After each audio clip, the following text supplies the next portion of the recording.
Lokpal, a burning issue. Will political parties bring in the changes that civil activists want is the topic of our debate. Well, joining us in a bit, representing the left, D. Raja, National Secretary of the CPI. We have from the right, Prakash Javadekar, Rajya Sabha MP and spokesperson of the BJP. From the centre, Manish Tiwari, Lok Sabha MP and spokesperson of the Congress. In our Delhi studios, Dr. Kiran Bedi. No need to give her any introductions. And Pankaj Bora, the political editor of the Hindustan Times. Thanks to all of you for joining us on the show today. Coming to you first, Mr. Javadekar, we clearly heard the leader of the opposition, the Lok Sabha, saying the Prime Minister should be in the ambit. What are the other changes the members on the standing committee from your party will be looking to change? No, the major point is the Prime Minister. Because let us understand, today the Criminal Procedure Code or the Prevention of Corruption Act or any other act doesn't exclude the Prime Minister. And what's the absurd logic it is that if there are charges of corruption against the Prime Minister, he can be prosecuted only after he retires.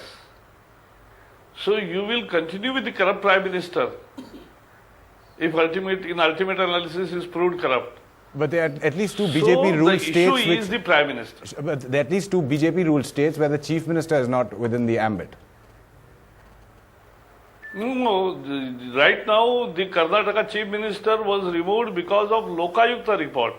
Lokayukta is not Lokpal. Lokayukta is not an investigation either. If I'm not wrong, I think in Bihar the Chief Minister is not under the ambit. No, because every state has a different Lokayukta Act. But it's the same principle. And it is not enacted by us. Okay. No, it is not enacted by us. Okay. Let me get into Manish Tiwari there. Manish, the cabinet has decided that the Prime Minister should not be under the ambit of the Lokpal Bill, but it goes to the standing committee and a majority of people there want it, though of course the UPA will have the majority there. Would you be willing to look at a change? Well, Amitabh, the government presented a bill to Parliament, and by convention, it would go to a standing committee. And if it comes to the standing committee on which I have the honor of serving, which is the Standing Committee of Law and Justice, you know, obviously, like any other citizen who has a view on the bill, everybody would be entitled to articulate their viewpoint. Right. And the committee would take all those views on board and then come to a considered decision. You said this is the manner in which democracy functions. You probably said the Law and Justice Standing Committee, is that correct? Well, essentially it's for the presiding officers to decide as to which standing committee does it go to.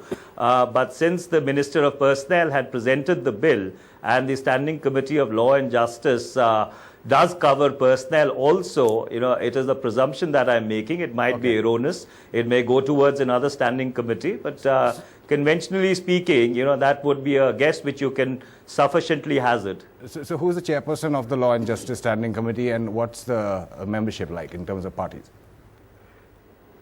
Well, Dr. Abhishek Singhvi, my colleague, chairs the committee.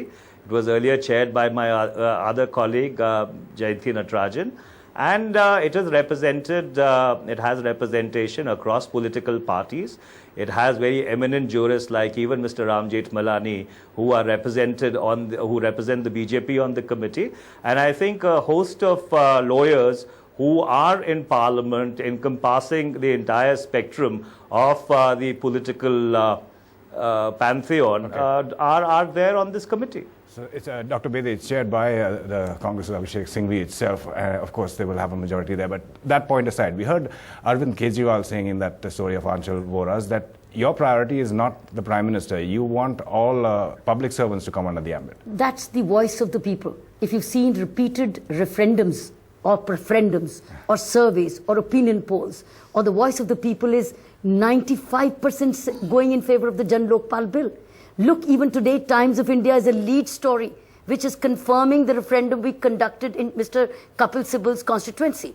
We just chose the Delhi constituency because Mr. Sibal happened to be the member of the drafting committee for no other reason because he was we wanted him to listen to people. The point, Amitabh, is that this bill is totally contrary to what the people of this country are asking for. And that's what this agitation is all about. We may succeed, we may not, I don't know. But the voice of the people who are around Anna, they want to be heard. And it's coming through both surveys and it's coming through analysis and reports. We've seen in a major, it's like an imposition of a bill.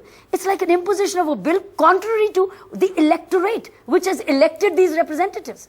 That's the unfortunate But are you getting part. a feeling, because a letter has been sent to various political parties and politicians, BJP in Parliament, saying that they are willing to consider your points. Are you getting a sense of any of the parties supporting you further? Looks like supporting. After all, tell me who will like to go against it. In the end, 2 years from now, they're going to go back to the same electorate whose voice they are. But if today that voice is opposite to what, it's absolutely contrary to what a common man is asking, what reply will these elected representatives give?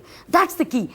Are they the voice of the electorate who 2 years ago sent them and represented them? That's what we're trying to narrow the gap. But I can't imagine anybody in the parliament openly going against this bill. That's what I feel. Your bill. Because I think the only problem is, Amitabh, that in the end, it'll be the vote by the majority. Yeah. And the majority is with the ruling party. So even if the entire opposition gets together, we can't make it. NDTV's cricket app, Android and iPhone. Fastest scorecard, special analysis, and much more. Download free. ndtv.com/apps.